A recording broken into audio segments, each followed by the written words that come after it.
آمن بالله وملائكته وكتبه ورسله لا نفرق بين أحد من رسله وقالوا سمعنا وأطعنا غفرانك ربنا وإليك المصير لا يكلف الله نفسا إلا وسعها لها ما كسبت وعليها ما اكتسبت ربنا لا تؤاخذنا إن نسينا أو أخطأنا ربنا ولا تحمل علينا إصرا كما حملته على الذين من قبلنا ربنا ولا تحملنا ما لا طاقة لنا به واعف عنا واغفر لنا وارحمنا أنت مولانا فانصرنا على القوم الكافرين. Bismillahirrahmanirrahim. We start by praising Allah and sending our salam and wishing peace and blessings on the Prophet sallallahu alaihi wasallam. So I'm just gonna, guys at the back, if you can't hear me, please let me know. So can you not hear me? Do I need to be a little bit louder? Okay.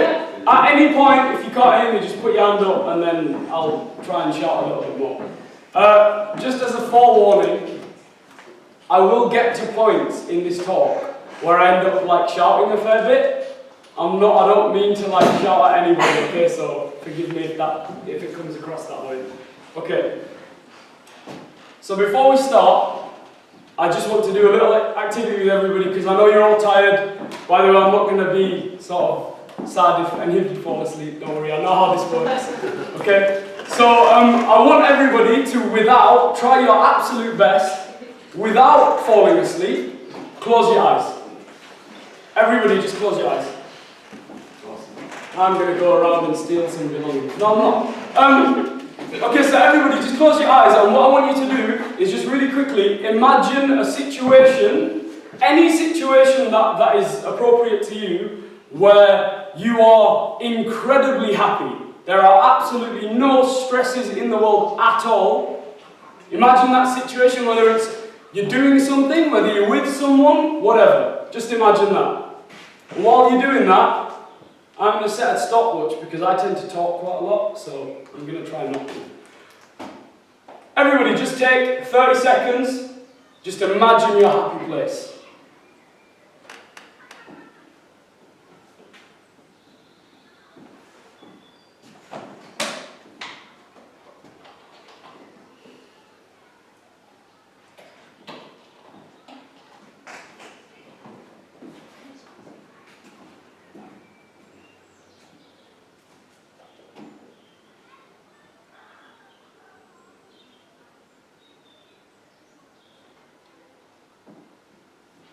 And if you're still awake, open your eyes.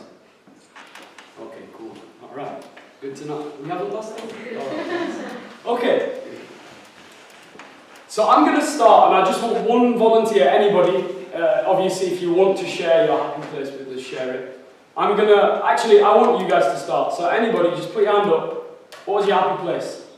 If it's something appropriate. If you want to share your happy place, let us know. Anybody? Yes, Habib, go for it, bro. My grandparents' house. Oh? Why? No, I'm not saying it's a bad thing. I don't mean it like that. Not yet.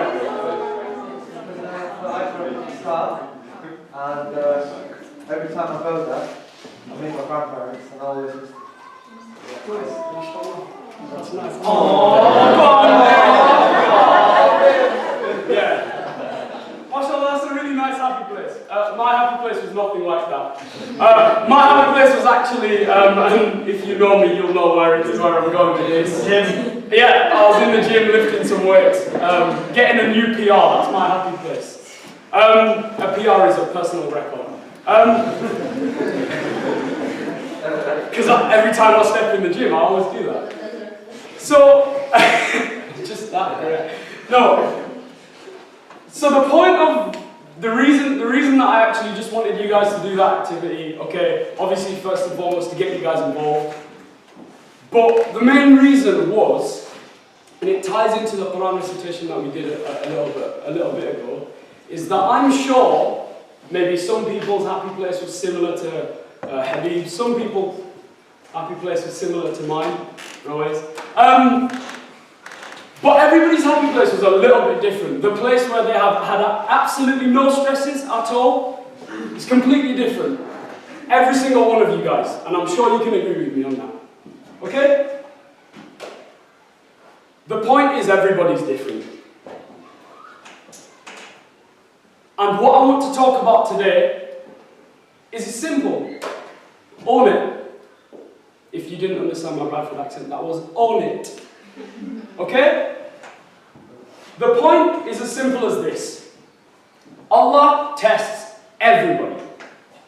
Every single one of you is going to go through a test, and if you haven't already, you're going to go through many more. Okay? In your life, that's just the way it is.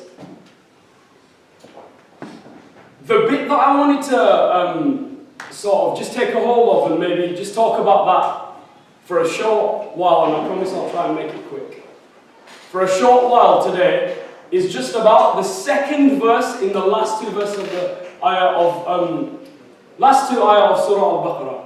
Okay, so before I share that, I just want to share a little hadith. So there's a hadith narrated that the Prophet ﷺ said that anybody that reads the last two ayah of Surah Al-Baqarah before they go to sleep, so at night, unless you're weird and you sleep at weird times, anybody that reads those verses at night, those verses will be sufficient for him. That's the hadith. I just wanted to share that with you because it's very important that everybody in this room make a conscious effort to try and learn those hadith, to try and learn those verses. Sorry. The bit that I want to snippet that I want to talk about, and I'm sure you probably know where it already is because I've talked about if you know me, you know that I'd love to talk about this. لا يكلف الله نفسا إلا وسعها. Essentially, the meaning of that is Allah does not burden a soul with a burden that which it cannot bear. What that means, and internalize this because this is important. What it means is, it's so easy. You don't get a test which you can't pass. That is a beautiful thing. Do you know why that's a beautiful thing? Because every single one of us in this room is going to come across, or has come across, a time when you've been like, oh man, oh I can't deal with this, oh no, oh it's so hard, oh man I've got exams, you know, oh I've been revising so hard, oh man I can't do it. Everybody's going to come across a time where you come across a roadblock, it's right in front of you, and you feel like you can't pass it. Those verses there were meant as a reassurance for you in that time. لا يكلف الله نفسا إلا وسعها. Live by that because it's a beautiful verse. It means you're capable of absolutely anything. And I'll come on to that in a bit. I've got my little prompt here. So the point is Allah tests everybody, and Allah tests you, every single one of you, including myself. Allah tests you, why? Because He wants to reward you. It's really that easy, it's that simple. He wants to reward you. But there's no such thing as a free pass. Okay? If you want Jannah, you're going to have to earn it. It's as simple as that. And the reason that Allah tests each and every individual, the reason Allah tests you, Allah tests me, Allah tests your mum, your dad, whoever, is because He wants to figure out, He's already got it figured out, He wants you to figure it out, who are the most loyal of His servants? Who's going to be there to worship Allah through thick and thin, through push, when push comes to shove, who's with Allah? That's why He tests us. You know the amazing thing, and I'm sorry, I'm going to use loads of colloquialisms today, so please get used to it. The sick thing about that test is, okay, how many people here, before I go on to it, how many people have done a maths exam in school? Put your hands up. Put your hands down. How many people have absolutely loved that maths exam and just smashed it? Just smashed. Put your hands up. Be honest with yourselves. Yeah, okay. So what did I get from that? Everybody did the maths exam, but probably not everybody was supposed to do a maths exam. Because maybe it's not what they were good at. It's not what they enjoyed. It's not what they were meant to do. And that's why not everybody goes to study maths at university. In life, you have to come across, you will come across tests, like a maths test, for example, okay? The way the world tests you is it tests you, basically, it's going to test you in a very one-dimensional mentality. Doesn't matter who you are, these tests are going to come along. The beautiful thing about the test of life given to you by Allah is that it's tailored to you. La yukallifullahu nafsan illa wusaha. It's tailored to you. Every single person has a different test. Every single person has a different test. Why? How do you pass a test? With your skills. What you've acquired over the years of whatever. You pass a test with skills. And every single person in this room, every single person in the world, myself included, has a different set of skills. A different set of skills.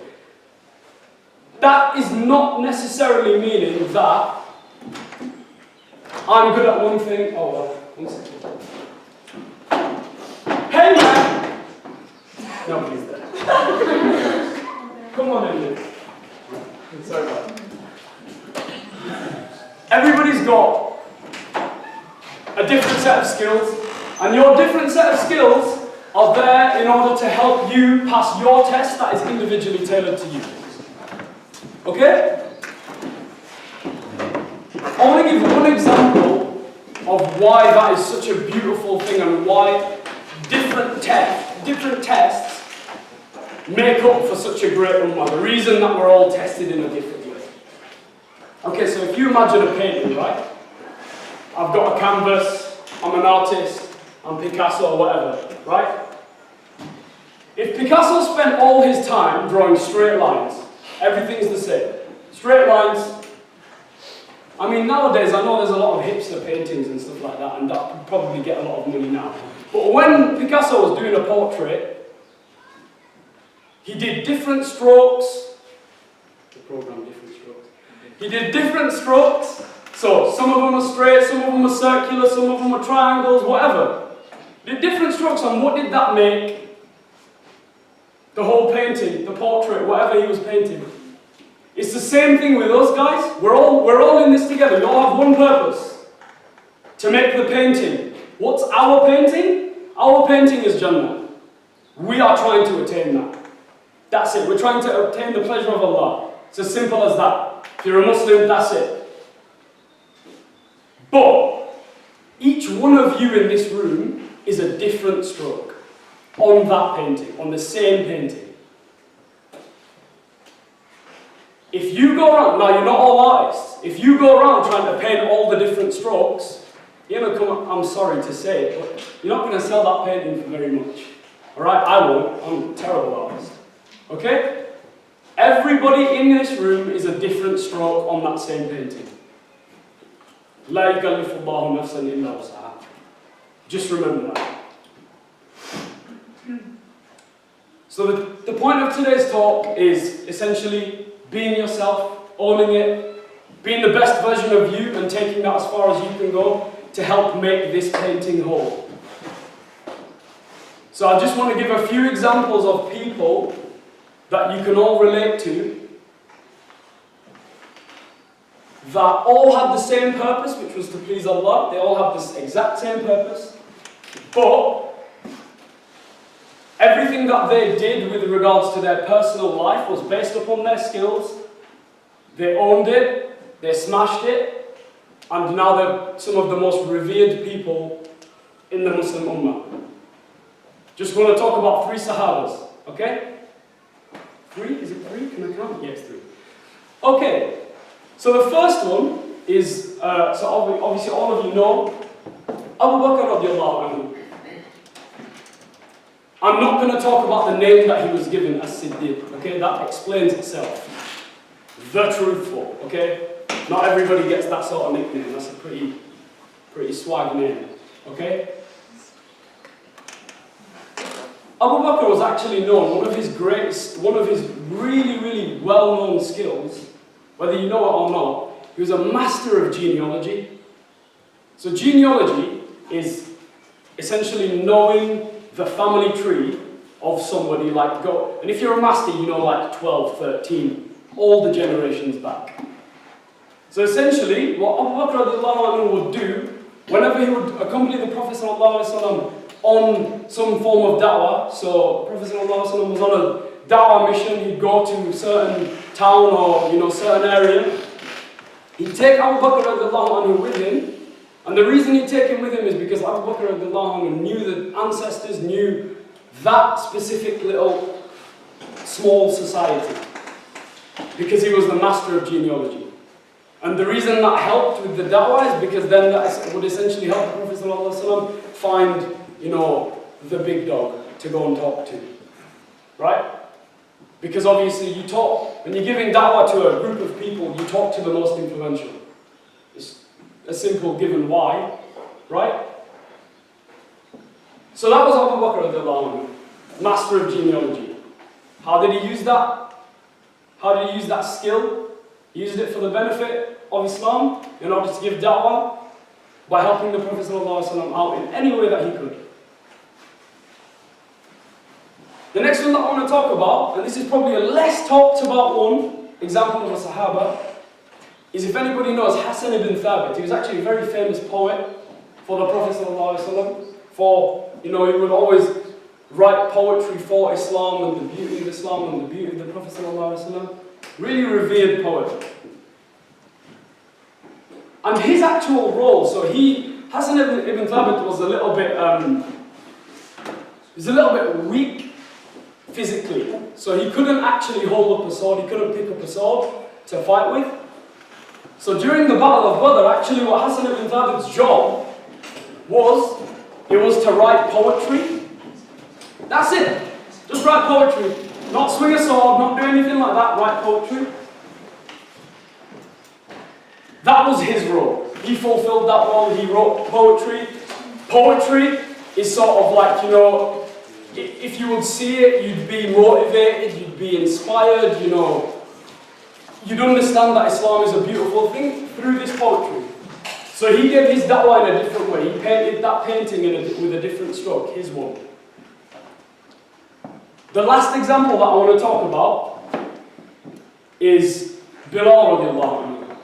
This is the last example of a Sahaba. I'm going to give some other examples too, because I love examples. So Bilal radiallahu anhu, a lot of you will know him as the slave, became the free man, became the mu'adhin, the first one for the Prophet sallallahu alaihi wasallam. That is a great sort of position to be put in, to become the mu'adhin of the Prophet sallallahu alaihi wasallam. What was actually amazing about Bilal radiallahu anhu, and you all know the story, right? As he's getting tortured by Umayyah, he's getting boulders put on his chest, they're pressing down the boulders, they're dragging him through the streets of Medina. Just put yourself in Bilal radiallahu anhu's shoes. Just put yourself in his shoes for a minute. Imagine the pain. Imagine the pain that he was going through. Absolute madness to the point where a lot of us wouldn't be able to take that. Why was he going through that pain? Could it have ended? Yes. He could have just said, yeah, you know what, Bilal, Umayyah, whatever you want. He didn't. That was Bilal radiallahu anhu, probably one of his greatest skills. And this is a skill, seriously. It's the strength of resolve. That no matter what, you can put boulders on me, you can drag me through the streets, you can tear my skin apart, you can kill me if you have to, but the only thing I'm going to say is Ahad. Ahad and Ahad and Ahad, Ahad. Allah is the one. Why did he say that over and over again? To remind himself that no matter what pain he's going through, everything he's going through is for the sake of Allah. Everything. And look at the reward that he got. He became the mu'adhin of the Prophet ﷺ. That is no joke, that is a big thing. Bilal radiallahu anhu had strength of character, he had strength of resolve, and he was an absolute warrior. Absolute warrior. Because of the pain that he endured for the sake of Islam. That is a skill. And he helped because all of you guys know him. Why? Because he was the guy that said, I had lots and lots of times and then became free. All of you guys know him. All of you guys get inspired. I get inspired by that story. So, 1400 years after his death, he's still getting the ajr. Because why? One word. He just said one word. And he's getting so much ajr. Can you imagine that? Why? Because strength of resolve was his skill, and he was willing to die for that skill. He was willing to go all ways, everywhere, just with that one skill, strength of resolve. That no matter what you do, Allah's my one, you can't affect me, it doesn't matter.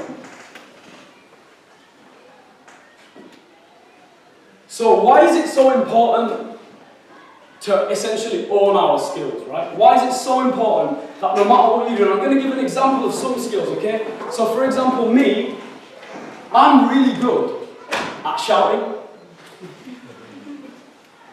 So actually, one of my great skills, and I know a lot of people are tired of hearing me talk about American football, right? But you're going to hear it again.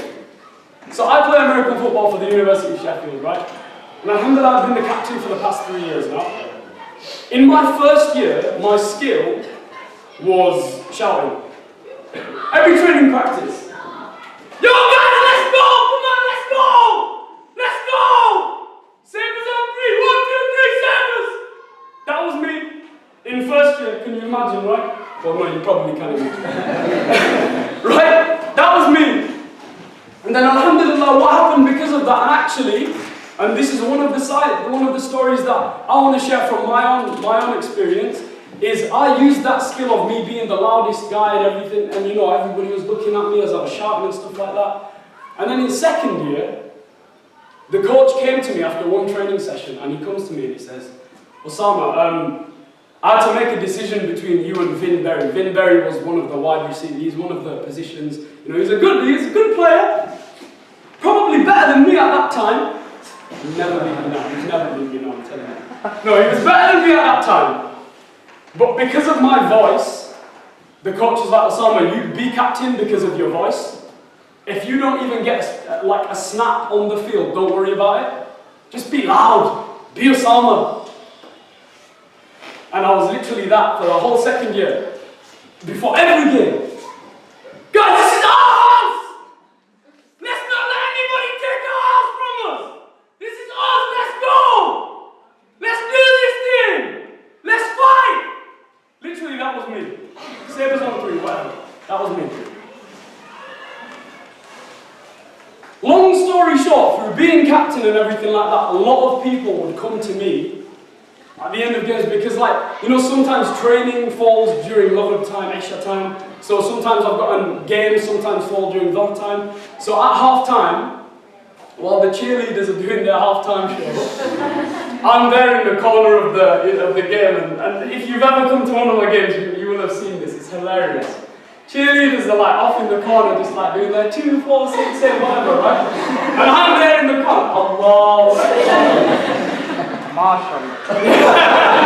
Exactly. No, but you know what that did? So the skill was my voice. Alhamdulillah. And the principles that I had was that, okay, I'm a Muslim, I have to pray 5 times a day, I don't have a choice. So the skill got me the attention.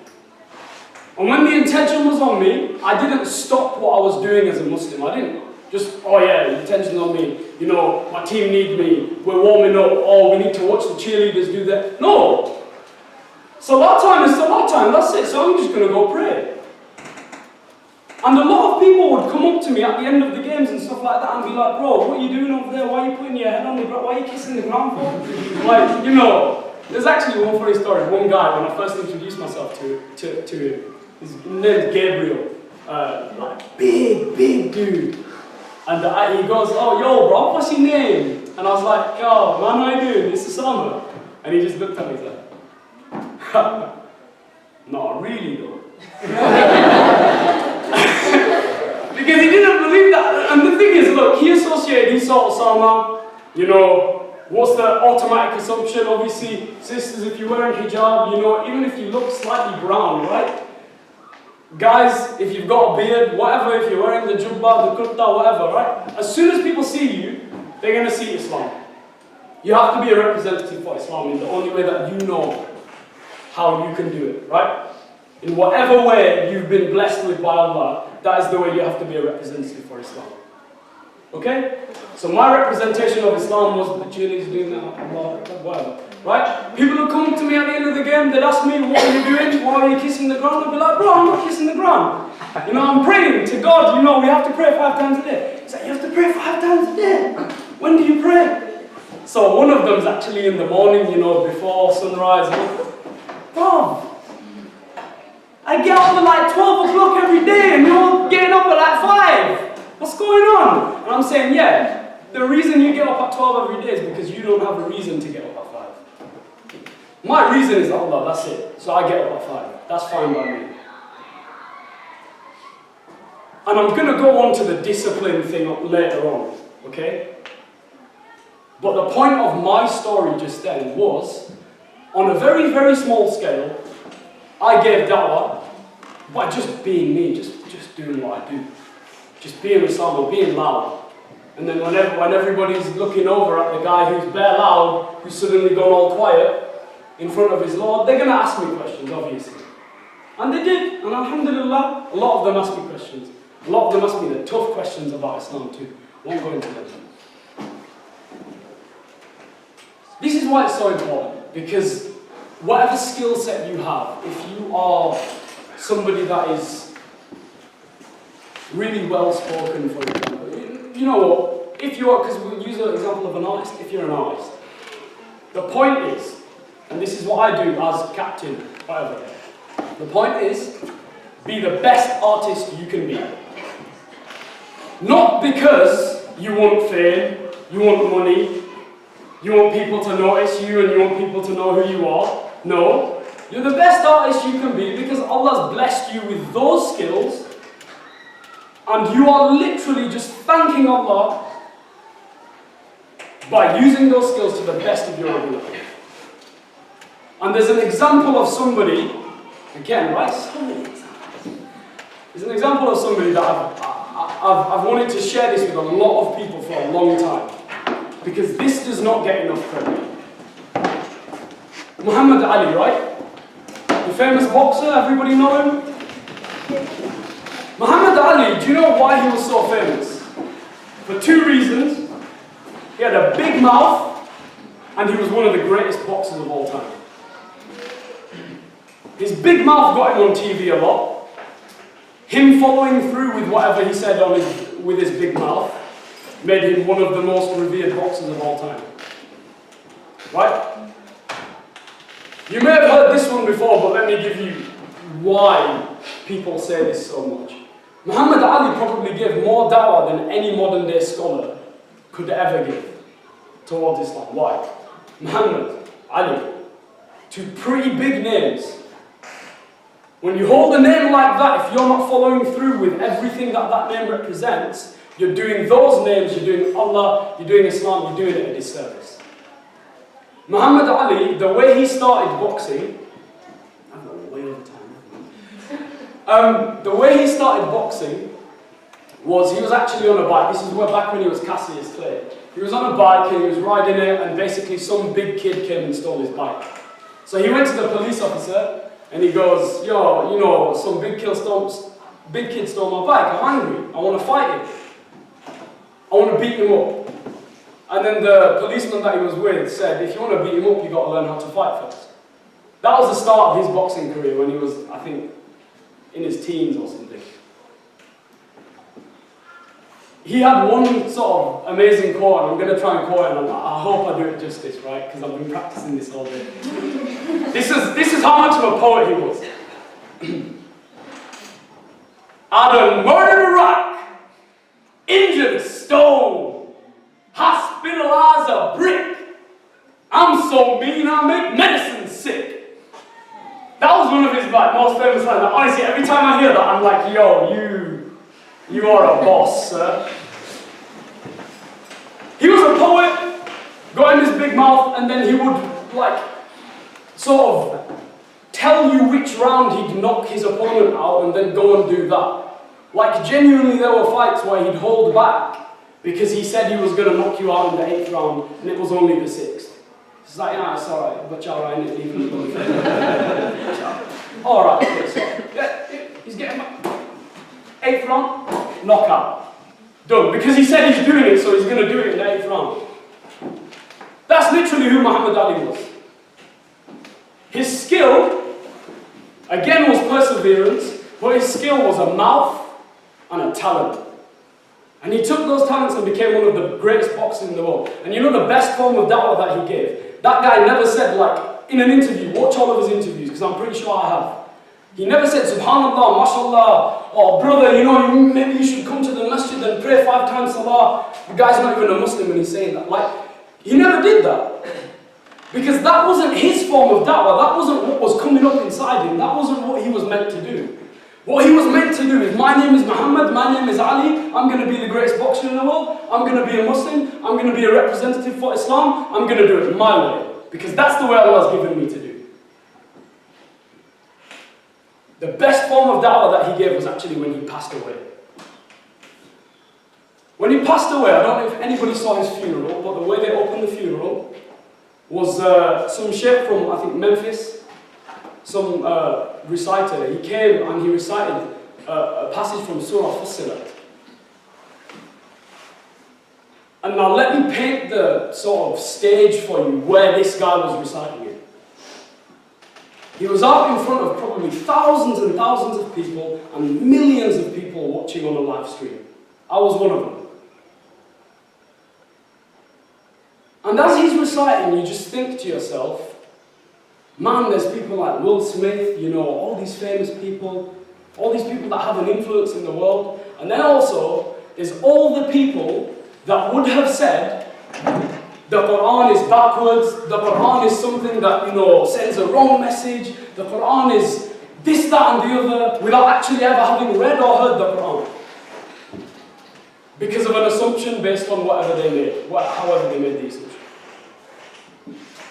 The only reason they listened to that is because they paid their respects to who? Muhammad Ali. They were just paying their respects.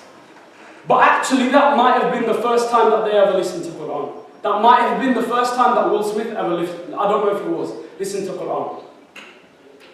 Now imagine if Will Smith goes home and there's somebody saying to Will Smith, Islam is a religion of, they're backward, all these people are backward. Because you've heard it plenty of times. I know, I'm not going to sugarcoat anything. We're not in a great way right now. Because every time somebody sees one of us, they think of Islam. This is why we have such a massive duty to be that person that gives da'wah in our own way. Because every single one of us is in a different branch, in a different field. Muhammad Ali is giving da'wah through that video over and over and over again, and the guy is dead. That is what you call using your skills to the absolute max. That is what you call La yukallifu Allahu nafsan illa wus'aha.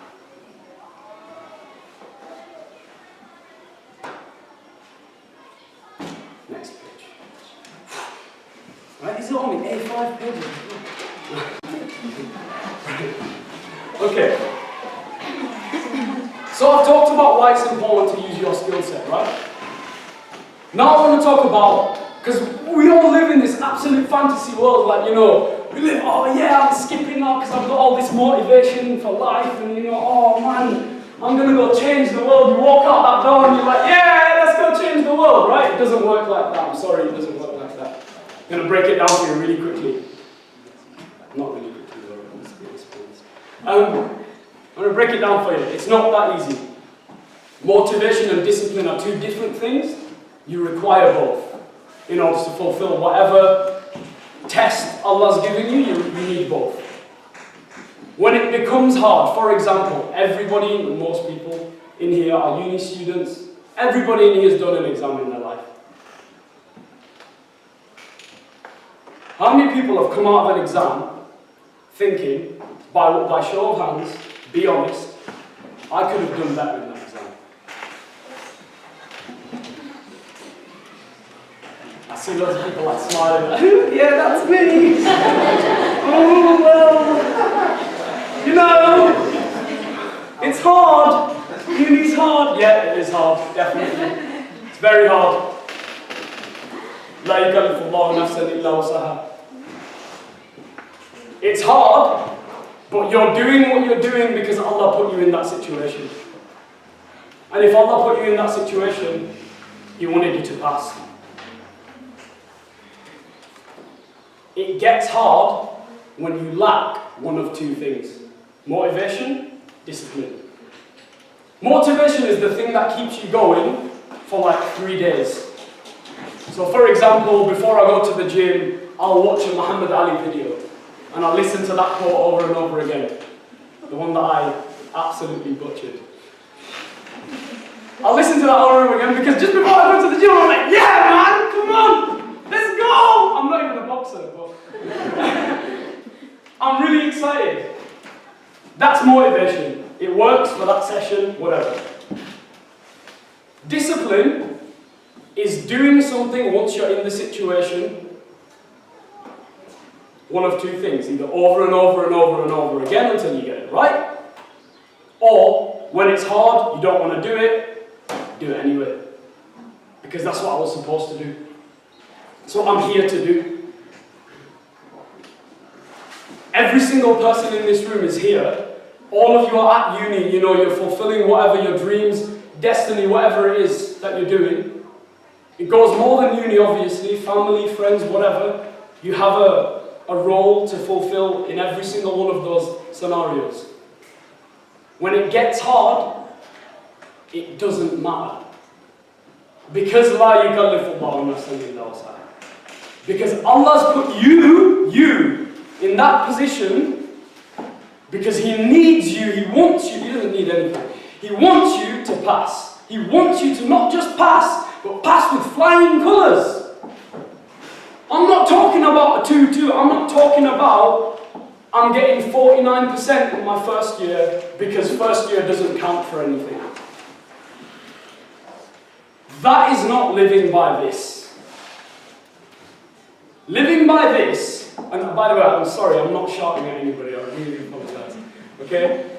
Living by this is thinking that I've been put in this position, so regardless of what is going on in my life, I'm going to smash it.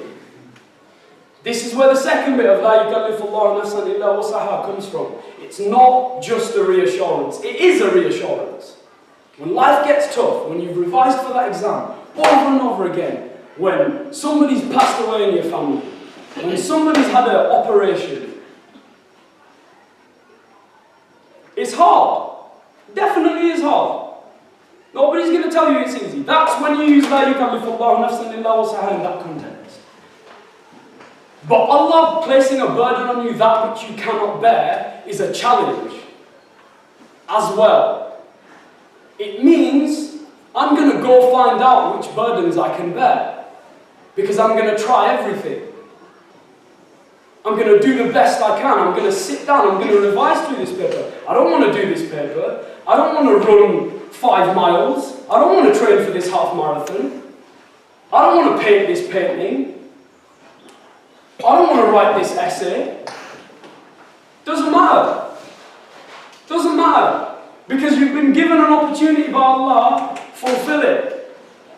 It's a challenge. Go find out what you're capable of. Find out how amazing you are. Because every single person in this room is unbelievably amazing. The best quote from a film, Coach Carter, if anybody's watched it, right? Our deepest fear is not that we are inadequate. Our deepest fear is that we are powerful beyond measure. Right? Cheesy quote. Sick quote though. The reason it's so amazing is because what does that mean? It means that we're not afraid. You know, whenever stuff gets hard, it's because we're afraid. Because we're afraid to fail. That quote is saying that you can be afraid, that's okay. But be afraid of being a beast. Go and be a beast and figure out what it's like to be a beast. What it's like to do everything to your absolute maximum capacity. Don't be afraid to fail. Do not be afraid to fail. When you fail, you can say, La yukallifullahu nafsan illa wus'aha. But if you've sat at home and not revised for an exam, you've gone to the exam, you failed the exam, whatever, you've not done as well as you wanted in the exam. You can't sit back and be like, La yukallifullahu nafsan illa wus'aha, bro. It's all good. It's not all good. That's not the point of that. Each one of you is here because the thing that you're doing is special and close to Allah. That's why He's given it to you. He's literally gifted you with a responsibility. And if you turn up on the day of judgment, you just give Him back that, here you go. How's that going to look? Allah is going to ask you, I gave you these things. What did you do with them? I don't know about any one of you, but I don't want to go and end up there and being like, I don't want to not have an answer. I want to make sure that I have an answer. And that comes from whatever you guys are doing, whatever skills you have, I don't care what it is, go and find it out. If you don't know what it is, go and experience everything. Fail, fail, fail, succeed, fail, succeed, fail, fail, fail, over and over again, doesn't matter. Figure out what you're good at. Because the best way to succeed is to fail over and over and over again. Because failure is okay. It teaches you something that winning never could. If you're a winner all your life, you don't appreciate anything. I'm the youngest child, I know this. Of 4. I've been a winner all my life. Okay? You know, my sister, by the way, like, maybe 15, 16 years old, Nokia 3310. That's the phone that they'd have. They'd be like, yo, man, it's a sick phone, because they get it when they were 15. Me, 10 years old. I need a phone. I mean, I don't know, who am I ringing at 10, right? But really, I wanted to play Snake on the Nokia 3310. That was the reason. Everybody knows about that. I just wanted to play that game, so I got a phone. I'm like 10, 11 years old, whatever, because everything's been fed to me. The thing is, when everything gets fed to you and you're just used to winning, you have no idea what hard work is. Failure teaches you something about yourself that winning never could. Don't be afraid to fail. But make sure you're failing at the thing that you want to do. Make sure you're failing at the thing that Allah has blessed you with, the skill that you've got. Go and figure out how good you are at that. And then when you fail, say, La ilaha illallah. Difficulty is the test, and when you pass, the only way to get rewarded from a test is to go through the difficulty and become closer to Allah. A calamity, whatever it is only a calamity if it draws you further away from Allah. That's it, just remember that. Okay? You're all awesome, everybody's got amazing, and I promise I'll wrap up now. No. Just turn the page. Everybody in here's got a specific skill set, okay? So all of you guys can change the world. And I'm being serious, I'm not like being a cliche when I say this, okay? Because I genuinely believe I can change the world. But not in the way that Roez can. Not in the way that any of you guys can. Not in the way that Omar or Mr. Prez can, okay? I can't change the world the way that they do it. Because I'm not them. Allah didn't create me like them, He created me like me. Because He wanted me to be me. He wanted me to fulfill who I am. I'm going to do my best to be who I am and try and get as far as I can. And this leads me on to the last thing. don't flop. What I mean by that is it goes a little bit further than when you come across something hard. Sort of just sit back and, no, don't do that, definitely. But when you figure out what it is you're good at, go and smash that thing. Be great, be absolutely wonderful at it. Doesn't matter what it is. I'm struggling to think of examples, right? If you're really good at and I'm going to use sports examples because I play a lot of sport. If you're good at running, be the best person at running. If you're good at writing, be the best writer. If you're good at talking, be the best speaker. And when I say be the best speaker, I mean, it goes back to this thing, fail over and over again until you get there. Just keep going. And every time you hit a roadblock, what are we doing? لا يكلف الله نفسا إلا وسعها. One of the problems I see a lot of the time with the Ummah, right? How am I doing for time? Okay, cool. One of the problems that I see in the Ummah, okay? And this is just one of the problems, okay? But it's a big one.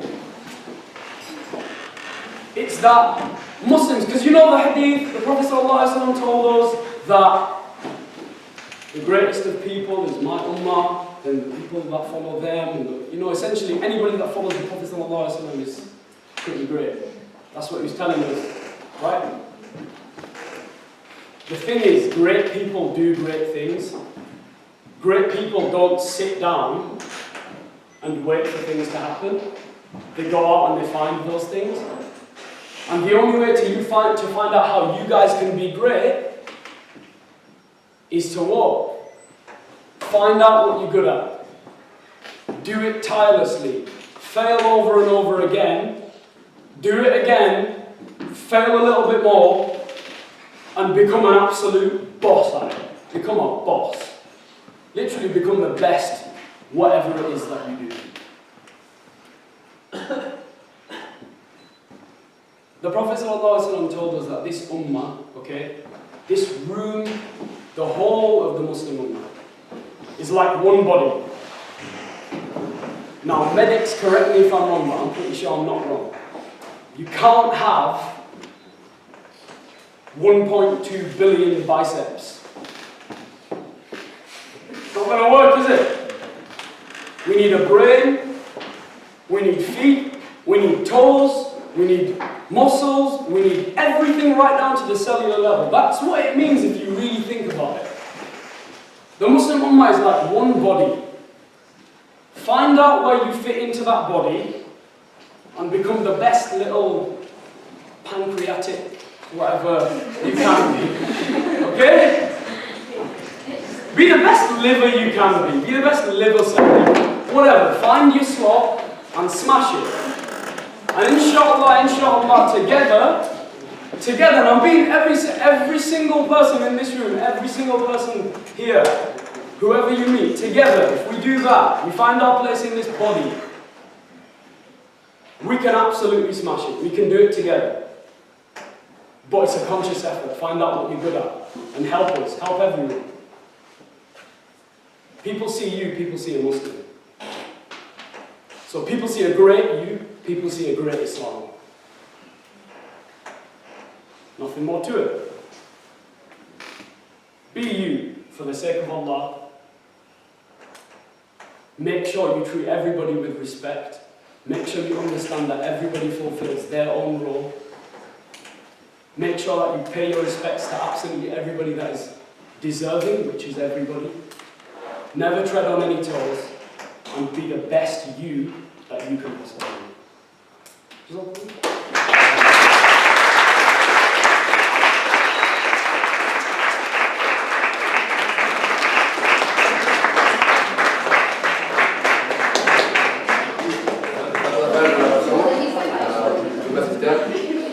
So, now that we're done the talk, I think it's time for dinner, right? Yeah, so we just go to the cafeteria, have your dinner. Those of you that want to then combine Asr, if you're going to be Asr, you can pray now. And after After dinner, we can pray Maghrib, and then we go to the campfire. Yes, after the 2 exams,